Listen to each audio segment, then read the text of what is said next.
कहानी का शीर्षक वशीकरण।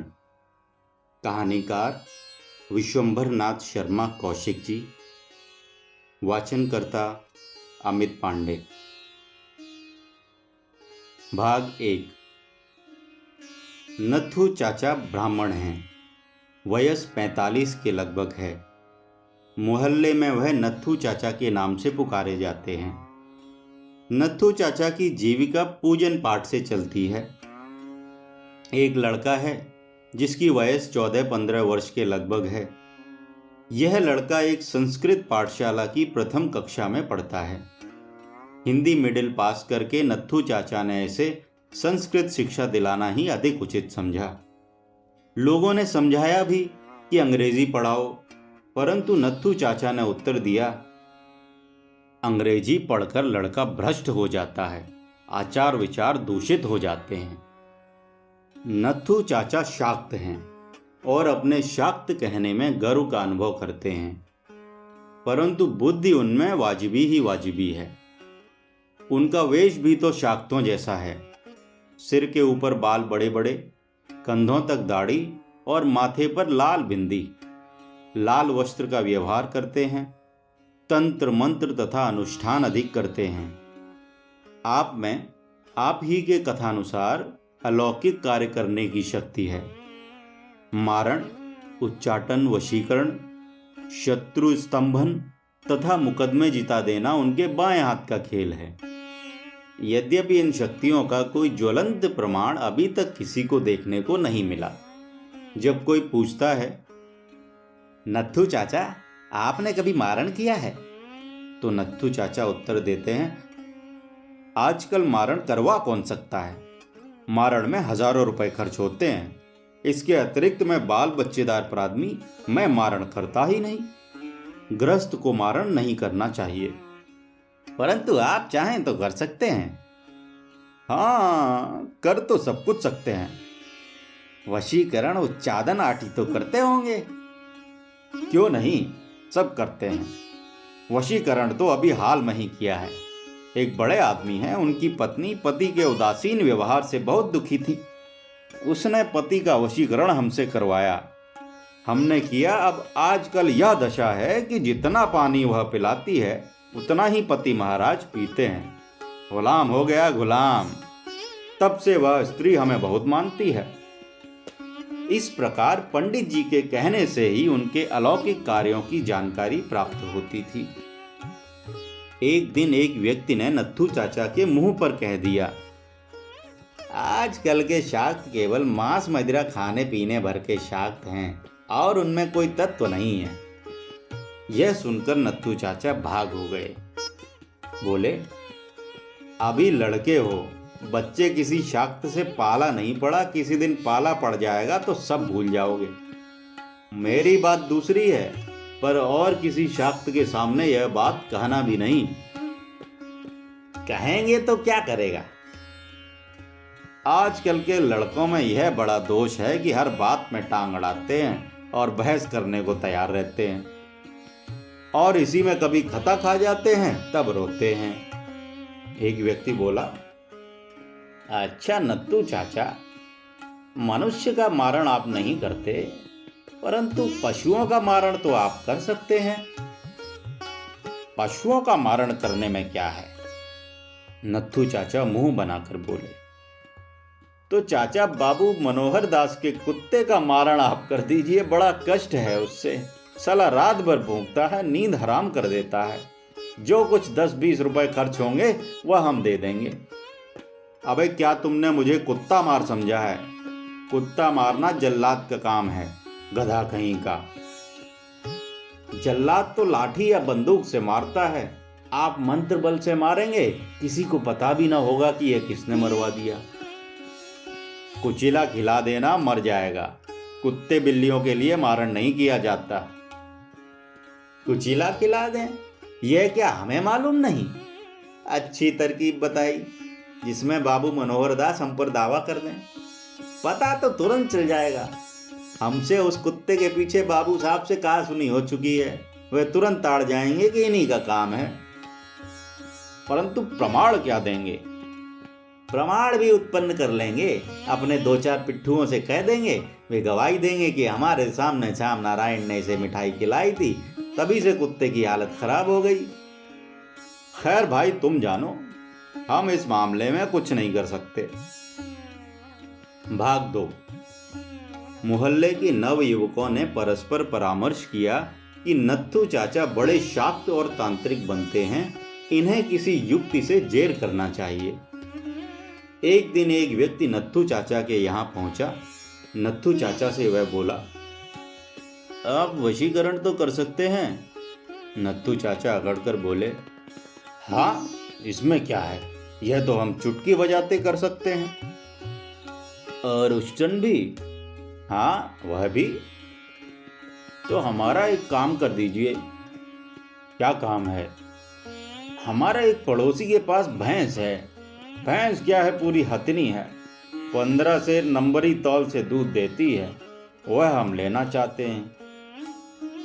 खरीद क्यों नहीं लेते? वह कमबख्त बेचता नहीं। आप कुछ ऐसा कर दीजिए कि वह भैंस हमें मिल जाए। नत्थू चाचा कुछ देर विचार करके बोले, यह कार्य उच्चाटन से सिद्ध हो सकता है।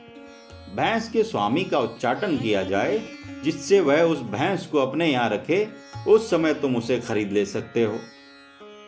हाँ, ऐसा कीजिए, या ऐसा कर दीजिए कि भैंस का स्वामी अपनी खुशी से हमें भैंस दे दे।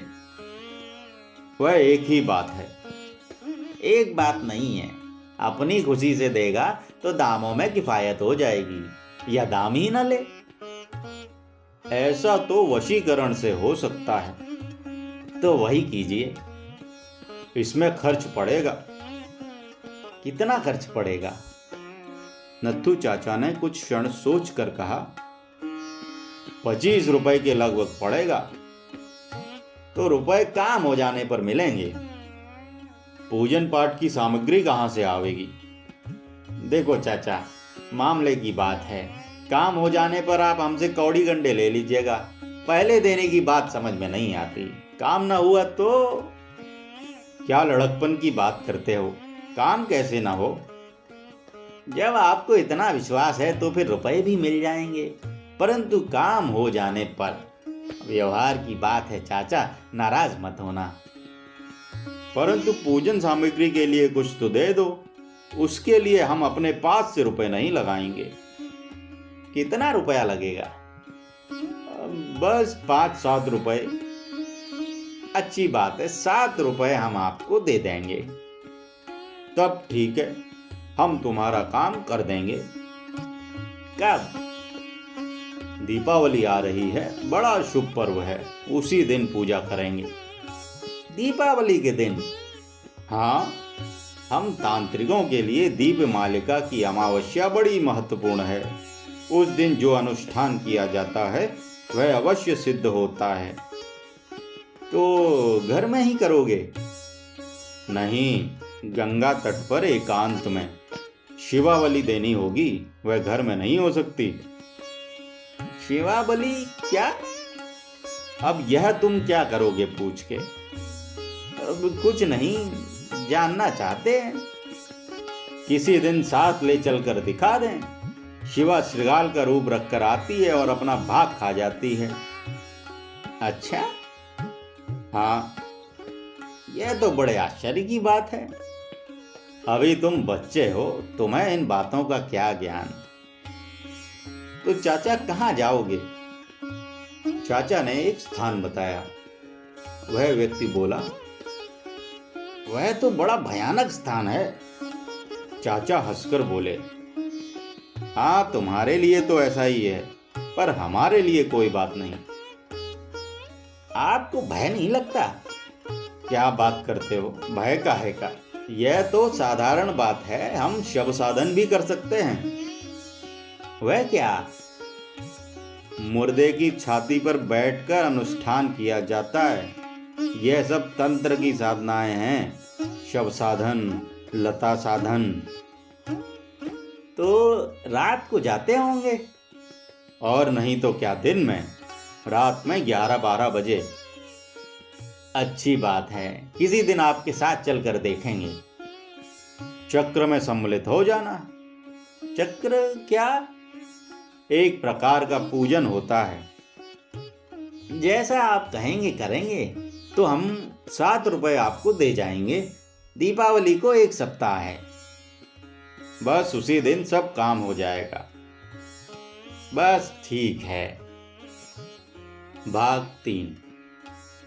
उस व्यक्ति ने 7 रुपए नत्थू चाचा को दे दिए। दीपावली का दिन आया। नत्थू चाचा ने पूजन का सब सामान बनवाया, मांस मदिरा का भी प्रबंध किया। यह सब सामान बांधकर और एक अपने शिष्य को साथ लेकर नत्थू चाचा गंगा तट पर पहुंचे। इस स्थान से थोड़ी दूर पर शमशान था। नत्थू चाचा ने एक साफ सुथरे स्थान पर आसन लगाया। पूजन की सब सामग्री अपने सम्मुख रखी। शिष्य भी बैठा। इस प्रकार उन्होंने अपना कार्य आरंभ किया। गुरु शिष्य दोनों ने मदिरा पान किया और नशे में झूम झूम कर स्तोत्रों का उच्चारण करने लगे। कुछ देर बाद शिवा बलि देने की तैयारी की। एक पत्तल में भोजन की जो सामग्री लाए थे रखकर तथा एक सिकोरे में मदिरा लेकर नत्थू चाचा अकेले ही एक ओर चले।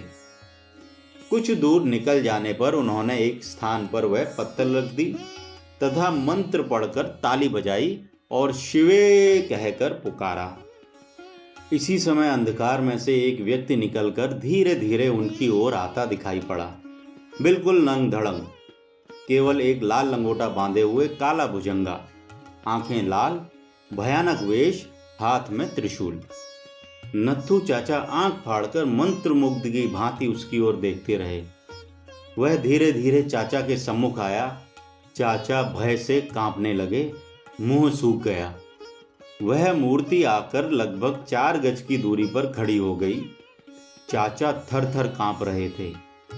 वह मूर्ति गंभीर स्वर में बोली, दुष्ट, आज तूने भ्रष्ट पूजन किया है। हमको और शिवा को बड़ा क्लेश हुआ, इसी कारण शिवा तेरे बुलाने पर नहीं आई। बोल, इसका क्या दंड दिया जाए? अंतिम वाक्य मूर्ति ने गर्ज कर कहा। चाचा की जीभ तालू से चिपक गई थी, इस कारण कुछ बोल न सके।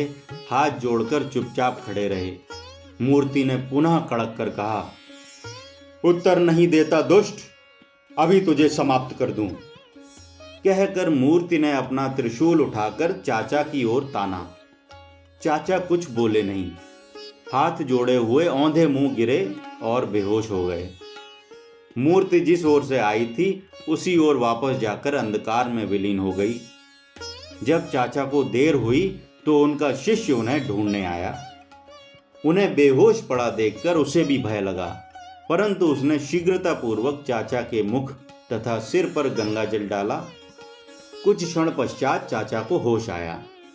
होश आते ही बोले, प्रभु, दास का अपराध क्षमा कीजिए। शिष्य बोला, यह आप किससे कह रहे हैं? चाचा ने शिष्य की आवाज सुनकर उसे ध्यानपूर्वक देखा। जान में जान पाई, उठकर बैठ गए। शिष्य से बोले, जल्दी चलो यहां से, आज पूजन में कुछ गड़बड़ी हुई थी। भगवान भैरव स्वयं आए थे। घर आकर चाचा को बुखार आ गया। भैंस का उच्चाटन कराने वाला व्यक्ति तथा मोहल्ले के 2 अन्य लड़के चाचा को देखने आए। उस व्यक्ति ने पूछा, चाचा, बुखार कैसे आ गया? क्या बताऊं, तुम्हारा कार्य करने गया था। एक शिष्य साथ था, उसने पूजन में कुछ त्रुटि कर दी, इससे भगवान भैरव रुष्ट हो गए। और इसलिए आपको बुखार आ गया? अरे वह तो हम ही थे जो जीवित लौट आए। दूसरा होता तो या तो पागल हो जाता या मर जाता, परंतु मैं तो साधारण तांत्रिक नहीं हूं। भगवान भैरव सामने आए, कुछ सवाल जवाब हुए, अंत को कुछ और तो ना कर सके, दंड में बुखार दे गए। तो आपने भगवान भैरव के दर्शन किए? बिल्कुल, साक्षात, जैसे हम तुम बैठे। बड़े भाग्यवान हैं आप। भाग्यवान की बात नहीं, साधना की बात है। हमने बहुत साधना की है, इसी से बच गए। हमें तो चाचा इन बातों पर विश्वास नहीं है। अभी लड़के हो चाचा, हमें कुछ संदेह हो रहा है। संदेह कैसा?